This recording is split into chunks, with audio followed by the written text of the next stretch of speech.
Defenderemos el Estatuto aprobado por el Parlamento en su integridad. Pascual, apoyaré la reforma del Estatuto de Catalunya que apruebe el Parlamento de Catalunya. Vol dir que no ens poden aplicar la tècnica del cafè per a todos, que és d'on ha plorat la criatura, d'on hem patit durant aquests últims 25 anys.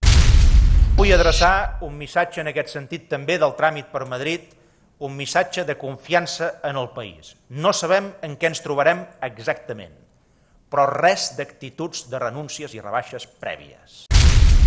Jo crec, president, que no ens hem equivocat. I demano, en aquest sentit, coratge per defensar allò que aquest Parlament ha aprovat.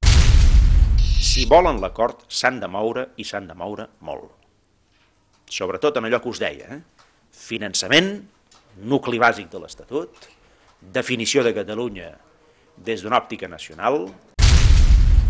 El Partit Socialista i Convergència i Unió, i en aquest cas quan dic el Partit Socialista vull dir el Partit Socialista a nivell espanyol, han fet un acord de gran calat i encaixa d'una manera més que raonable en el conjunt de l'interès general espanyol.